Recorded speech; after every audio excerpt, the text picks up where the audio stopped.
नमस्कार, मैं स्वागत करता हूं आप सभी का अपने YouTube channel HK knowledge and more पर। मैं हूं उमेश कुमार और आज फिर से एक पिछले वीडियो की भांति बहुत ही महत्वपूर्ण टॉपिक पर चर्चा करने उपस्थित हुआ हूं। आज हमारी चर्चा का टॉपिक रहेगा, मैं आज जिस विशेष टॉपिक के बारे में डिस्कस करने जाऊंगा वो होगा फोटो इलेक्ट्रिक सेल, जो कि फिजिक्स पोर्शन का ये पार्ट है, एग्रीकल्चर साइंस बेस्ड है। ठीक है, फिजिक्स वाले भी ये पढ़ते हैं और 9th-10th में अगर ये सिलेबस में अगर ये होगा तो उनके लिए भी काफ़ी इंपॉर्टेंस हो सकता है ये। तो मैं चाहूँगा कि वीडियो पूरे अंत तक बने रहे। वीडियो पूरे ध्यान से देखिए, ध्यान से सुने आप लोग। इससे पहले वीडियो आपने अगर देखे होंगे तो मैंने वहाँ पर आपको डीसी मोटर के बारे में चर्चा किया था कि डीसी मोटर क्या है, कैसे वर्क करता है, क्या उसका स्ट्रक्चर होता है, किस प्रकार उसको निर्मित करते हैं हम। ठीक है, कहाँ कहाँ उसका उपयोग किया जाता है। मोटर स्टार्टर के बारे में मैंने चर्चा किया था कि मोटर स्टार्टर का प्रयोग मोटर में हम क्यों करते हैं, क्या संरचना होती है उसकी, किस प्रकार की क्रियाविधि, क्या मैकेनिज्म उस पर लागू होता है या क्या कार्य वो करते हैं। ठीक है, तो इसी प्रकार मैं आज एक बहुत ही महत्वपूर्ण टॉपिक आपके सामने लेकर उपस्थित हुआ हूँ, फोटो इलेक्ट्रिक सेल। अगर पिछला वीडियो आपने देखे होंगे उसी वीडियो की भांति यहाँ पर फिर से मैं कहूँगा, अगर वीडियो ये पसंद आया तो आप प्लीज़ चैनल को लाइक करें और चैनल पर अगर पहली बार आते हैं आप या आए हैं तो प्लीज़ चैनल को सब्सक्राइब करना ना भूलें, ताकि आगे आने वाली वीडियो की जानकारी आपको तुरंत और त्वरित मिल जाए या मिल सके। फोटो इलेक्ट्रिक सेल के बारे में मैं बात करूंगा आज। फोटो इलेक्ट्रिक सेल के टाइप्स के बारे में बात करूंगा कि क्या क्या इसके टाइप्स बनते हैं। ठीक है, इसके यूजेस, इसके स्ट्रक्चर के बारे में बात करूंगा, पूरे टाइप्स के स्ट्रक्चर के बारे में, उसकी संरचना के बारे में मैं बातें करूंगा। ठीक है, और हमारे आज का जो आखिरी बिंदु होगा वो होगा uses of photo electric cell uses. ठीक है, तो ये तीन मुख्य बिंदु में हम लोग आज चर्चा करने जाएंगे। ठीक है, फोटो इलेक्ट्रिक सेल का सबसे पहले थोड़ा सा वर्णन, उसके बाद में मैं बताऊंगा पूरे टाइप्स का पूरे स्ट्रक्चर, मैकेनिज्म, सारी चीज़ें। इसलिए मैं कह रहा हूँ कि वीडियो पर अंत तक बने रहें आप। चलिए मैं बताता हूँ, प्रकाश विद्युत सेल, फोटो इलेक्ट्रिक सेल होता क्या है। प्रकाश विद्युत सेल वह युक्ति होता है जो प्रकाश ऊर्जा को विद्युत ऊर्जा में परिवर्तित कर देता है। ठीक है ना, जो सनलाइट को इलेक्ट्रिकल एनर्जी में कन्वर्ट कर देता है, इलेक्ट्रिकल एनर्जी में कन्वर्ट कर देता है, जो सनलाइट को इलेक्ट्रिकल एनर्जी में कन्वर्ट कर दे, ये कहलाता है फोटो इलेक्ट्रिक सेल। फोटो का मतलब ये होता है लाइट मीन्स होता है प्रकाश, इलेक्ट्रिक तो आप जानते हैं विद्युत, क्लियर है। एनर्जी मतलब ऊर्जा। ठीक है, वो ऊर्जा कहाँ पर समाहित रहती है, किस जगह पर संचित रहती है, सेल में। किसमें, सेल में, जिसको हम लोग बैटरी का नाम भी देते हैं, याद रखिए।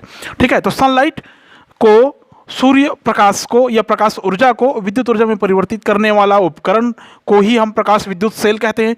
अगर बनावट की बात करें तो इसके बनावट के आधार पर इसके 3 मेन टाइप्स आते हैं।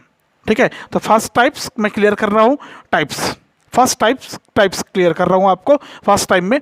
ठीक है, तो फोटो इलेक्ट्रिक सेल के 3 प्रकार होते हैं। ठीक है, फर्स्ट टाइप्स इसमें होता है प्रकाश उत्सर्जक सेल।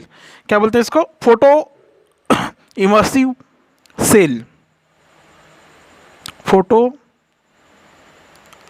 इमर्सिव सेल, ये हो गया प्रकाश उत्सर्जक सेल पहला।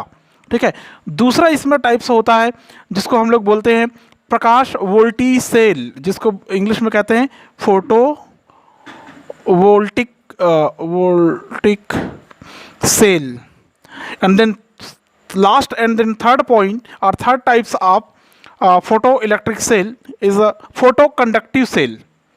क्या है, फोटो कंडक्टिव सेल,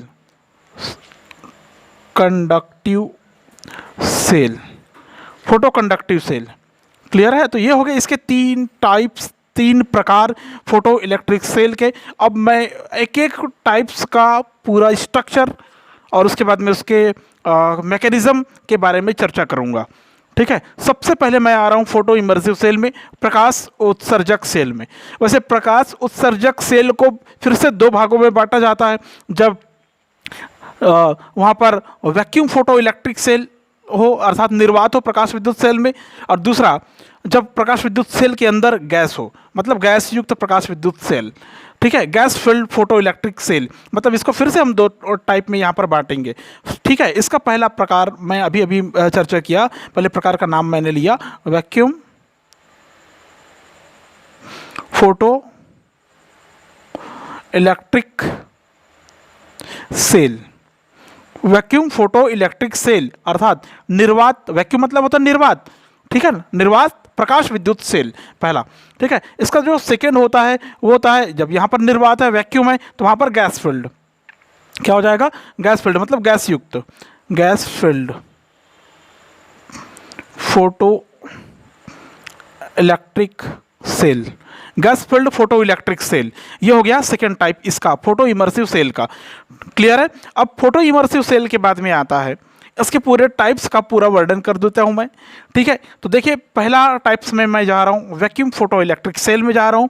ठीक है, तो पहले स्ट्रक्चर के बारे में हम चर्चा करेंगे। फर्स्ट पॉइंट ले रहा हूं मैं यहां से, ये है वैक्यूम फोटो इलेक्ट्रिक सेल, इसकी चर्चा करेंगे हम लोग। पहले निर्वात प्रकाश विद्युत सेल, हिंदी में इसको कहेंगे, क्या कहेंगे, निर्वात प्रकाश विद्युत सेल कहेंगे। अब मैं सबसे पहले जाता हूं इसकी संरचना के बारे में। संरचना में क्या होगा, देखो हमको एक विद्युत परिपथ तैयार करना है। ठीक है, सिंपली क्या होता है, इसमें कांच या क्वार्ट्ज की बनी हुई एक बल्ब होती है। किसकी बनी हुई, कांच या क्वार्ट्ज की बनी हुई एक बल्ब, चलो मैं एक बना देता हूं, ये समझ लीजिए एक बल्ब है, कांच या क्वार्ट्ज की बनी हुई एक बल्ब है। ठीक है, जिसके अंदर पूरी तरह से निर्वात होता है, वैक्यूम होता है, मतलब गैस भी नहीं होता, हवा भी नहीं होता। क्लियर है। उसके भीतर कुछ भाग को छोड़कर, ताकि वहाँ से प्रकाश पहुँच सके, ठीक है, किसी दूसरे क्षारीय धातु से पतली परत चढ़ा देते हैं। वो क्षारीय धातु है यहाँ पर सोडियम और सीजियम। ठीक है, ये क्षारीय धातु की एक पतली परत चढ़ा देते हैं अंदर, इस प्रकार का। कुछ हिस्सा को हमने इसलिए छोड़ा क्योंकि यहीं से सनलाइट अंदर प्रवेश करेगी, या किसी भी प्रकार की लाइट अंदर प्रवेश करेगी, प्रकाश अंदर प्रवेश करेगी। क्लियर है। ये जो परत का नाम हमने लिया, ये अंदर पॉलिश कर दी गई, समझ लीजिए ऐसा एक परत चढ़ा दी गई है। ये परत किस चीज़ की है, अभी अभी मैंने कहा कि ये परत एक विशेष प्रकार की धातु सोडियम और सीजियम की हो सकती है। ठीक है, इसकी परत चढ़ी रहती है। ये जो परत होता है, ये जो लेयर है, वो प्रकाश के प्रति अधिक सुग्राहिता दर्शाती है। ठीक है, जो कि कैथोड का कार्य करती है। ठीक है, मैं यहाँ पर नोट करा देता हूँ आपको, कैथोड, कैथोड, कैथोड का कार्य करती है। ठीक है, बल्ब में सीधा या वृत्ताकार तार ए लगा होता है। इस बल्ब में सीधा या वृत्ताकार तार ए लगा होता है, इसका नाम ए। ठीक है, बल्ब में सीधा या वृत्ताकार तार ए लगा होता है, ये ए। क्लियर है, समझ गए। अब जो एनोड का कार्य, ये जो तार है यही एनोड का काम कर रहे हैं, एनोड का कार्य करेगी। ये कैथोड हो गया जो परत चढ़ाया गया है, और ये हो गया एनोड का कार्य करती है। क्लियर है। कैथोड, जो कैथोड है इसको हम यहाँ पर सी से डिनोट करते हैं।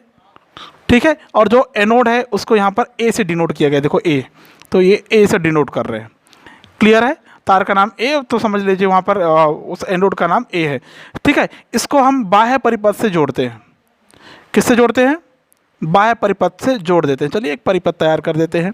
ठीक है, ये यहाँ पर एक गैल्वेनोमीटर लगाते हैं, धारामापी लगा देते हैं। ठीक है, ये क्या है, जी धारामापी गैल्वेनोमीटर। ठीक है, श्रेणी क्रम में रेजिस्टेंस या प्रतिरोध लगा देते हैं, आर। ठीक है, एक बैटरी ज़रूरी है क्योंकि हमको यहाँ से ऊर्जा प्रवाहित करनी होगी। क्लियर है, एक बैटरी। ठीक है, बैटरी का जो प्लस वाला हिस्सा है ये एनोड से, ठीक है, बैटरी का जो माइनस वाला हिस्सा है वो कैथोड से जुड़ा होना चाहिए। ठीक है, तो इस प्रकार का हम एक परिपथ तैयार कर लिए। ठीक है, आप समझ रहे होंगे। ठीक है, ये इससे जुड़ा होता है।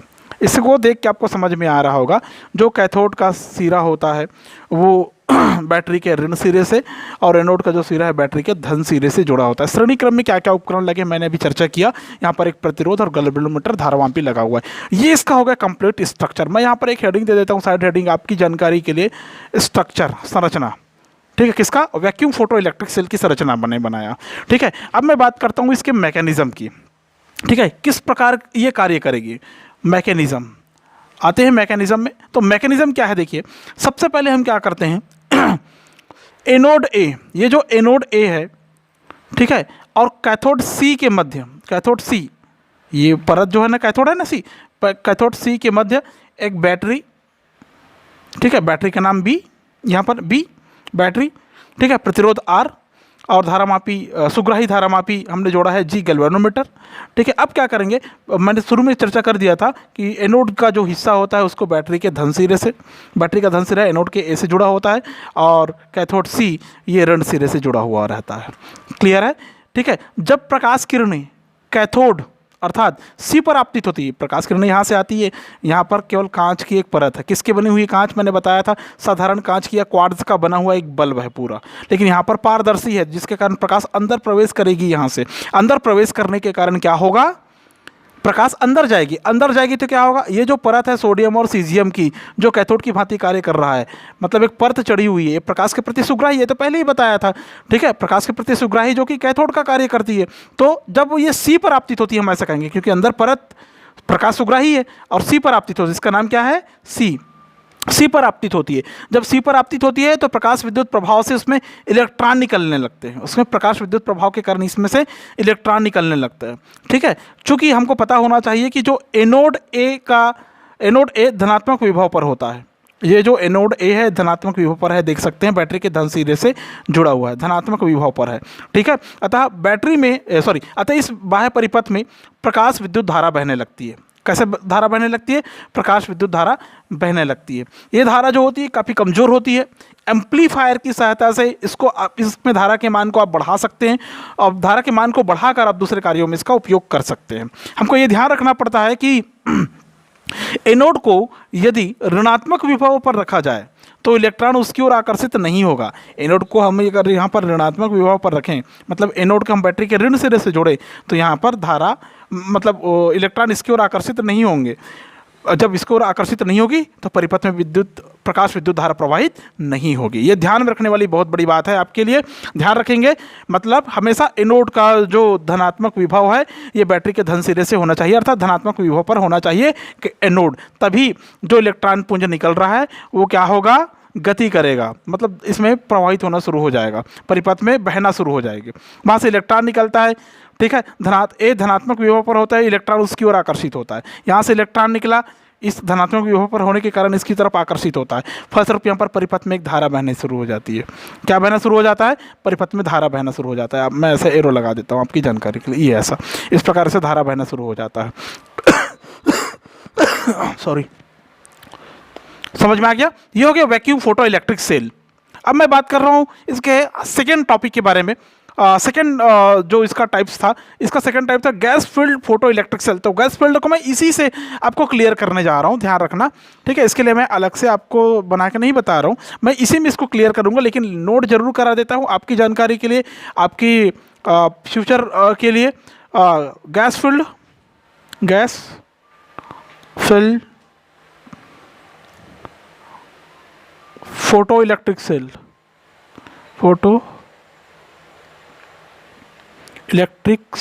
Gas filled photo electric cell. ठीक है, ये थोड़ा सा देख लेंगे। इसकी भी स्ट्रक्चर और मैकेनिज्म बिल्कुल इसी के समान होगी, बस अंतर क्या होगा आपको थोड़ी देर में समझ में आ जाएगा। आपको निर्वात सेल में धारा का मान बहुत कम होता है। अभी हमने कहा था इसमें इलेक्ट्रॉन निकलने के कारण इसमें धारा प्रवाहित होती है, तो इसमें जो उत्पन्न जो धारा है, बहने वाली धारा है, उसका मान काफ़ी कम होता है। लेकिन एम्पलीफायर लगा दें तो धारा के मान को हम बढ़ाकर उसको उपयोग कर सकते हैं। ठीक है, तो निर्वात सेल में धारा का मान बहुत कम होता है। धारा के उस मान को बढ़ाने के लिए हम क्या करते हैं, इस ट्यूब में, ग्लास ट्यूब में, जो साधारण कांच या क्वार्ट्ज की बनी हुई ग्लास है, मतलब बल्ब है, उसमें कुछ मिलीमीटर दाब पर कोई अक्री गैस डाल देते हैं। अक्री गैस नियॉन या आर्गन भर देते हैं। ठीक है ना, यहाँ पर कौन सा गैस डाल देते हैं, अक्री गैस, ऑर्गन या नियॉन भर देते हैं। मतलब इसमें गैस की जो मात्रा है वो ऑर्गन या नियॉन की होगी, जो कि इनएक्टिव गैस होंगी। ठीक है, ये फिल्ड रहता है, इसमें भरा हुआ रहता है, किसमें, कांच में।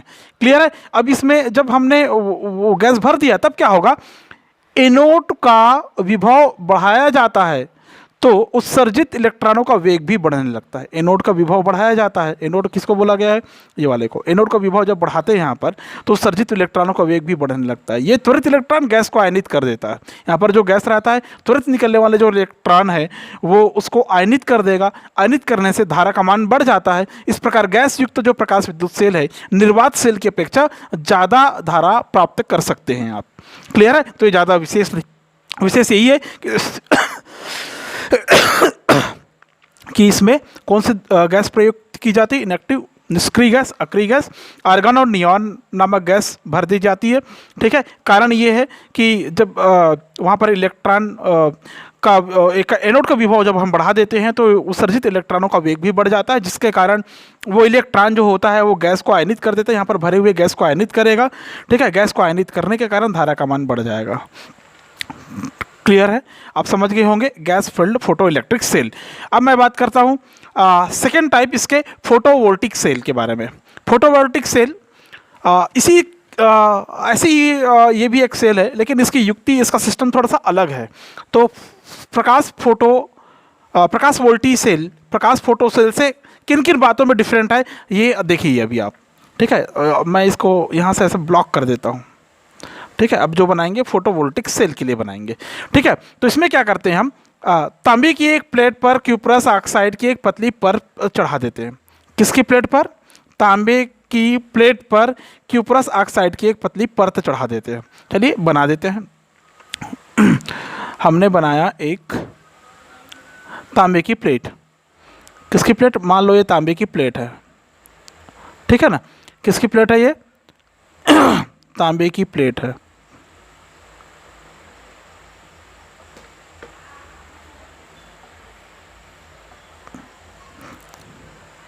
एक मिनट, ये कैमरा थोड़ा सा डिस्टर्ब कर रहा है मेरे को। ओके, सॉरी फॉर डिस्टर्बेंस सबको।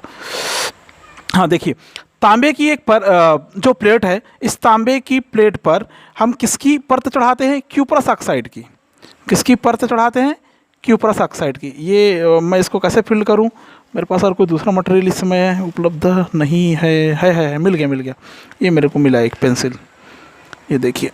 ये देखिए, ठीक है, मैं इसको ऐसा फिल्ड कर देता हूँ। ठीक है, ये जो परत ये हीरो भी आ गए यहाँ पर पढ़ने के लिए। अरे भाई मत आया ना भाई, डिस्टर्ब होता है। चलो हाँ, ये देखो क्यूप्रस ऑक्साइड की परत, ये हो गया तांबे की प्लेट, कॉपर प्लेट। ठीक है, इस पर हमने एक क्या बोलते हैं परत चढ़ाए। ये परत किसकी है? क्यूप्रिक ऑक्साइड की, क्यूप्रस ऑक्साइड की। किसका? क्यूप्रस ऑक्साइड की एक परत चढ़ा हुआ है। क्लियर है? ये जो परत चढ़ी हुई है, इसके ऊपर फिर से हम सेमी ट्रांसपेरेंट सिल्वर की एक पतली फिल्म चढ़ा देते हैं। किसकी?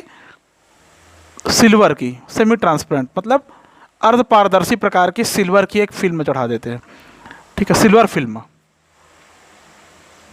Silver film. क्लियर है? एजी फिल्म भी लिख सकते थे आप इसको, एजी सिल्वर। ठीक है, समझ गए? तो ये हो गया। आप देखिए ध्यान से, कॉपर की एक प्लेट थी जिस पर क्यूप्रस ऑक्साइड की एक पतली परत से चढ़ा देते हैं हम, पर उस परत के ऊपर में फिर से हम पतली झिल्ली की नुमा एक फिल्म चढ़ाते हैं जो कि चांदी की बनी हुई अर्ध पारदर्शी प्रकार का होता है। ठीक है, अब क्या करते हैं, बन गया। देखिए, हम इसका संयोजन करते हैं। किससे संयोजन करेंगे? चूंकि ये प्रकाश विद्युत सेल है, प्रकाश वोल्टी सेल है, सॉरी प्रकाश वोल्टी सेल है, तो इसके लिए क्या करेंगे हम? एक विद्युत धारा, एक विद्युत परिपथ का निर्माण कर देता, सिंपल।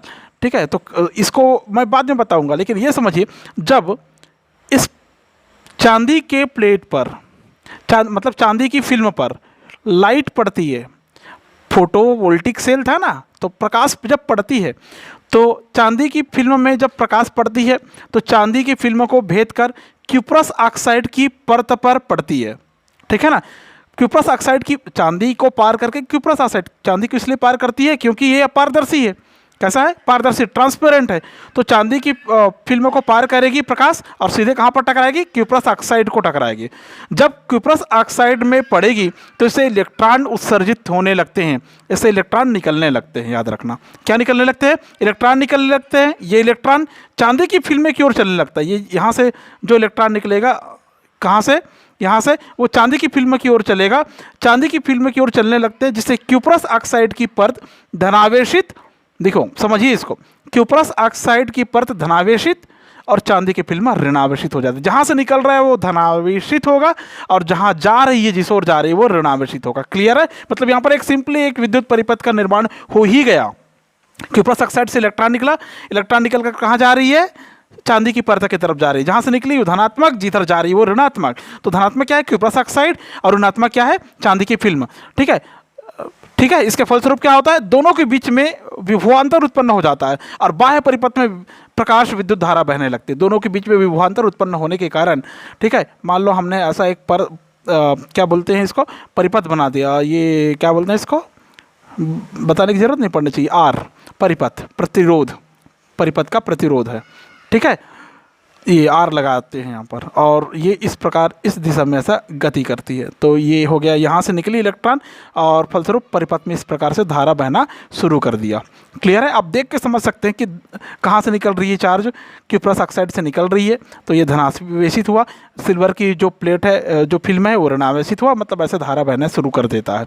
ठीक है, इस प्रकार जो विद्युत धारा बहती है, इसमें धारा का मान आपतित प्रकाश की तीव्रता पर निर्भर करता है कि कितनी मात्रा में वो लाइट वहाँ से वो प्राप्त कर रही है या किसी सोर्स से प्राप्त कर रही है, उस पर डिपेंड करती है। ठीक है, समझ में आ गया। इसकी विशेषता यह है कि इस प्रकार की जो सेल होती है, इससे प्राप्त धारा के लिए अलग से बैटरी या विद्युत वाहक बल स्रोत की आवश्यकता नहीं होती। मतलब इसमें इतना धारा हम प्राप्त कर लेते हैं कि इसमें अलग से बैटरी या विद्युत वाहक बल लगाने की आवश्यकता नहीं पड़ती। सिंपल अगर हम इसकी यूजेस देखें, यूजेस मैं आपको बहुत अलग से बताऊंगा, उसके लिए फिर से अलग से कंटेंट मैंने प्रिपेयर किया है। तो ये यूजेस इसका सिंपल है कि ये इंटेंसिटी ऑफ इल्यूमिनेशन नापने के लिए इसका उपयोग करते हैं। मतलब प्रकाश की प्रदीपन की तीव्रता कितनी, सेल का जो उपयोग होता है, इस सेल का उपयोग होता है प्रदीपन की तीव्रता, इंटेंसिटी ऑफ इल्यूमिनेशन कितना है, ये नापने के लिए करते हैं। किसी उपकरण का, किसी धातु का, किसी यंत्र का, उसको नापने के लिए करते हैं, उसकी तीव्रता नापने के लिए करते हैं। ठीक है, प्रदीपन की तीव्रता नापने के लिए करते हैं, इंटेंसिटी। ठीक है, नेक्स्ट आता है थर्ड, तीसरे प्रकार की मैं बात करूं तो तीसरे प्रकार में जैसा आप देख पा रहे होंगे, फोटो कंडक्टिव सेल लिखा हुआ है। यहाँ पर क्या लिखा हुआ है, फोटो कंडक्टिव सेल लिखा हुआ है। थर्ड है ये प्रकाश चालकी सेल बोलते हैं इसको। तो देखिए ये सेल भी लगभग उसी सिद्धांत पर काम करते हैं जिस सिद्धांत पर ये काम कर रही थी। तो इसमें क्या करते हैं, हम लोग एक संरचना के लिए, इसके स्ट्रक्चर के लिए क्या करते हैं, ये हो गया स्ट्रक्चर, ये मैंने क्लियर किया, और फिर इसका स्ट्रक्चर क्लियर करने जा रहा हूँ। ठीक है, और इसके बाद मैंने मैकेनिज्म भी बताया था, आपको याद होना चाहिए। मैकेनिज्म के लिए मैंने ये आरेख बना दिया, मैकेनिज्म, ये ध्यान में रखेंगे। ठीक है, स्ट्रक्चर पहले देखिए। इसमें भी क्या होता है, किसी अर्धचालक जैसे सेलोनियम, लेड सल्फाइड आदि की क्या बोलते हैं, अर्धचालक होती है, जिस पर प्रकाश डाला जाता है तो उसका विद्युत प्रतिरोध कम हो जाता है। ठीक है, तो देखिए क्या क्या होता है, सिंपल है। हमको एक इसके लिए एक तैयार करना होगा, पहले से एक लोहे की प्लेट तैयार करनी है। किसकी प्लेट तैयार करनी है, लोहे की प्लेट। ये हो गया लोहे की प्लेट, आयरन प्लेट। ठीक है, इस लोहे की प्लेट के ऊपर एक अर्धचालक की पॉलिश चढ़ा देते हैं हम लोग। किसकी पॉलिश चढ़ा देते हैं, अर्धचालक की, ये सेमीकंडक्टर। ये हो गया अर्धचालक। ठीक है, क्या हो गया, ये अर्धचालक, इसका मैं नाम देता हूँ सेमीकंडक्टर। ठीक है, एक सेमीकंडक्टर कौन कौन से धातु की बनी हुई है, अभी मैंने बताया, सेलोनियम और लेड की बनी हुई है, पीबी, लेड, सेलोनियम और लेड की बनी हुई है। क्लियर है। उसके बाद में आता है, इस पर धातु की पारदर्शी फिल्म भी चढ़ी रहती है। क्या चढ़ी रहती है, धातु की पारदर्शी फिल्म, मैटर फिल्म। कैसा है फिल्म, ट्रांसपेरेंट है। कैसा है, ट्रांसपेरेंट है, पारदर्शी है। ठीक है, अब क्या होता है, इस पर जब प्रकाश डाला जाता है, इसमें लेड सल्फाइड होता है ना, S2 sulphide, PbS2, lead sulphide की जो सेमीकंडक्टर अर्धचालक है, उसकी परत चढ़ी होती है आयरन की प्लेट पर। उसके ऊपर में फिर से एक धातु की पतली फिल्म चढ़ी होती है, ये पारदर्शी होता है, याद रखेंगे आप लोग, पारदर्शी फिल्म होता है। इस फिल्म में जब प्रकाश पड़ती है, क्या पड़ती है, लाइट पड़ती है। मैं ऐसा एक ही सिंबल बना रहा हूँ यहाँ पर, जब लाइट पड़ती है इस पर, ठीक है, लोहे की एक प्लेट पर किसी अर्धचालक की एक पतली परत लगी होती है, हमने परत लगाया। ठीक है, पुनः उसके ऊपर किसी धातु की पतली पारदर्शी फिल्म चढ़ी होती है, मैंने बताया। धातु की पारदर्शी फिल्म और लोहे की प्लेट के बीच, अब इसके लिए हमको परिपथ तैयार करना है, तो धातु की पारदर्शी फिल्म और लोहे की प्लेट के बीच एक बैटरी और लोड मतलब प्रतिरोध जोड़ देते हैं। ठीक है, क्या जोड़ देते हैं, एक बैटरी जोड़ देते हैं। चलिए जोड़ दीजिए, एक बैटरी जोड़ दीजिए भैया, ये हो गया बैटरी। ठीक है, समझ में आया। तो इस तरफ से चार्ज निकल के इधर जाएगी। ठीक है, बैटरी जोड़ दिए, और ये हमने जोड़ा एक लोड, आर प्रतिरोध बोलते हैं जिसको हमने, ठीक है, और इसको घुमा के लाए इधर जोड़ दीजिए, इधर कनेक्ट कर दीजिए। तो धारा कैसे बह रही है, इस तरह से बह रही है, देखिए क्लियर है। अब इसको देख के समझ सकते हैं। अब देखिए ये जुड़ा हुआ है, इससे क्या जुड़ा हुआ है, आयरन प्लेट और पतली धातु की फिल्म से एक बैटरी और प्रतिरोध जुड़ा हुआ है। अब देखिए इसके मैकेनिज्म क्या होता है, देखिए बहुत सिंपल सा मैकेनिज्म है। अगर एक मैकेनिज्म आपको समझ में आया तो आप आगे मैकेनिज्म आसानी से समझ सकते हैं इसमें, ठीक है।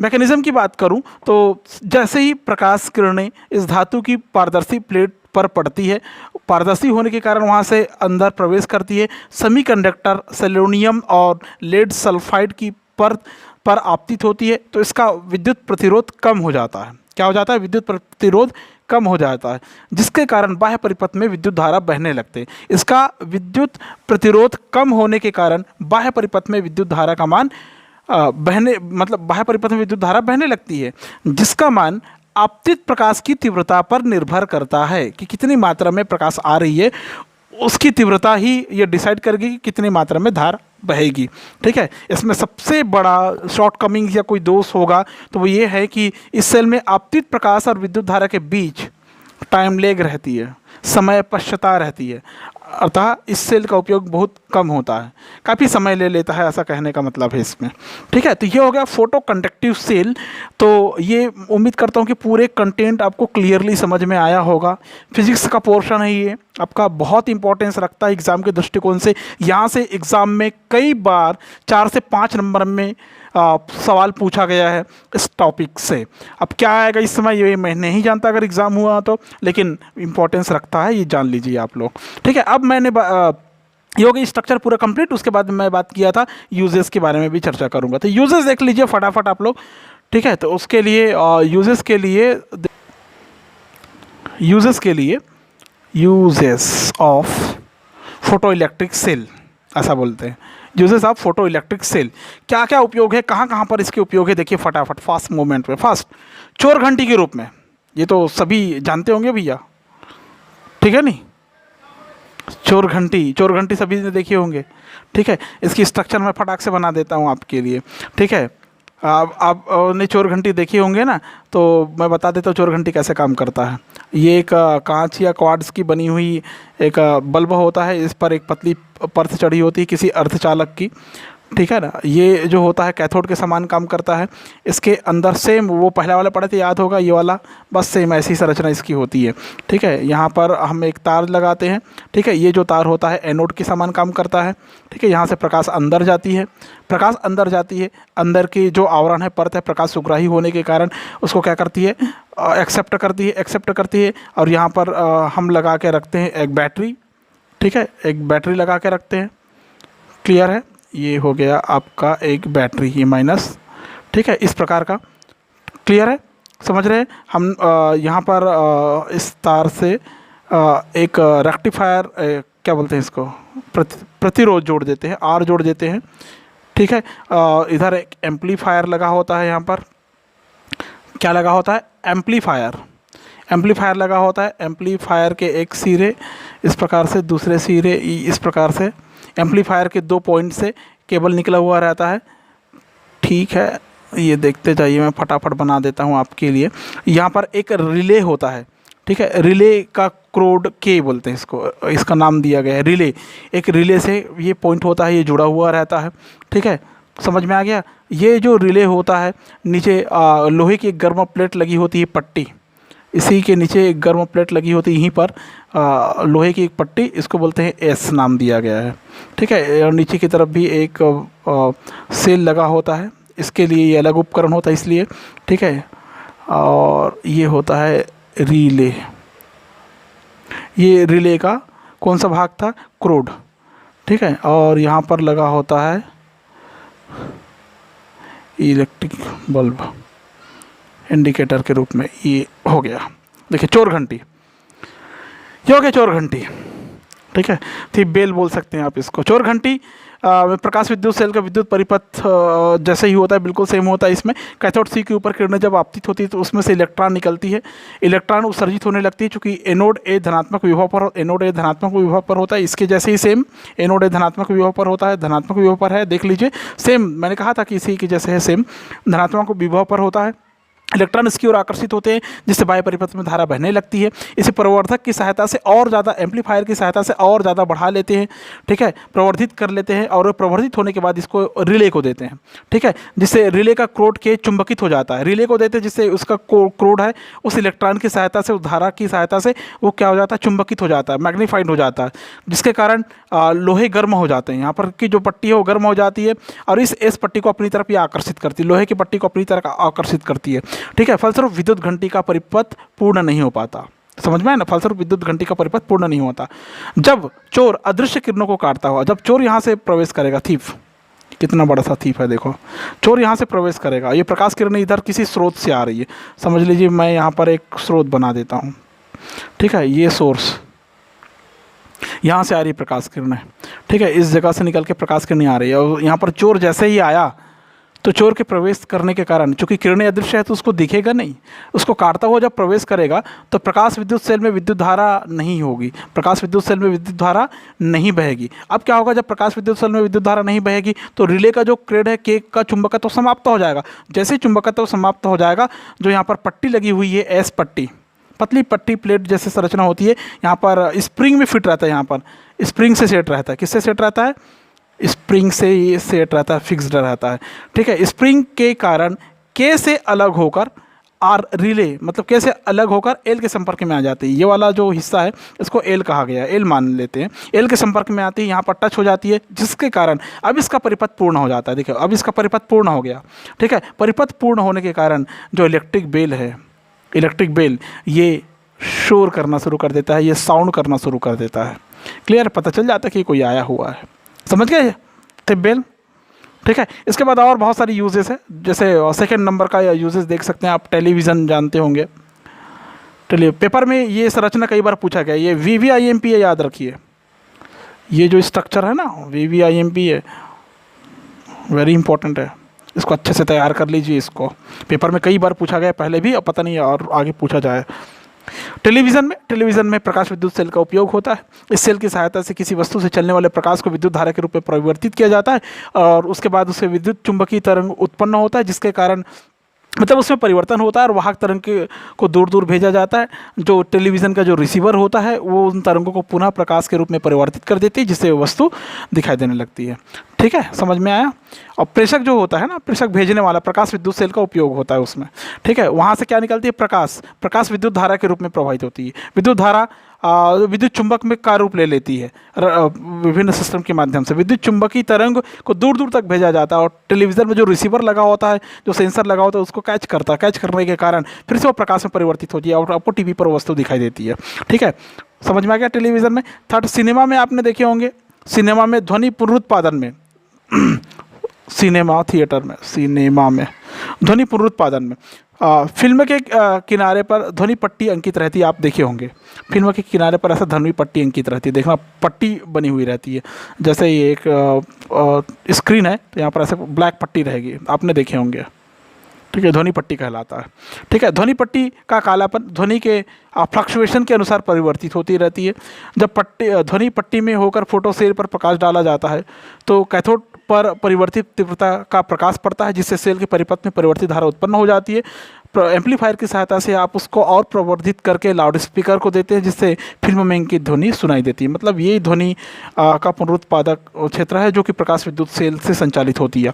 नेक्स्ट थर्ड फोर्थ के बाद में फोर्थ आता है, इसमें कैमरे के एक्सपोजर मीटर के रूप में काम करता है। ये एक्सपोजर मीटर के भांति काम करता है, एक्सपोजर मीटर, कैमरे के उद्भाषण मापी बोलते हैं। कैमरे से जब हम फोटो खींचते रहते हैं उस समय उसका जो एक्सपोजर मीटर है वो एक्सपोज के समय को माप लेता है। फोटो सेल जो एक्सपोज मीटर है, एक्सपोजर मीटर है, उसका मुख्य भाग होता है, फोटो सेल ही मुख्य भाग होता है। फोटो सेल उद्भाषण मापी का मुख्य भाग होता है, ये जान लीजिए, ठीक है। जिसमें एक काला बक्सा लगा होता है जिसमें शटर लगा होता है। कैमरा अगर आपने देखे होंगे, देखने का एक काला बक्सा रहता है, सामने शटर रहता है। फोटो खींचने से पूर्व क्या करते हैं, एक्सपोजर मीटर को वस्तु की ओर रखकर शटर को खोल दिया जाता है। एक्सपोजर मीटर का मतलब होता है कैमरे का फेस, ऐसा समझिए, कैमरे के फेस को सामने अगर कोई वस्तु रखी गई है तो उस ओर का शटर खोल देते हैं, जिससे जिससे फोटोसेल में प्रकाश आपतित होती है।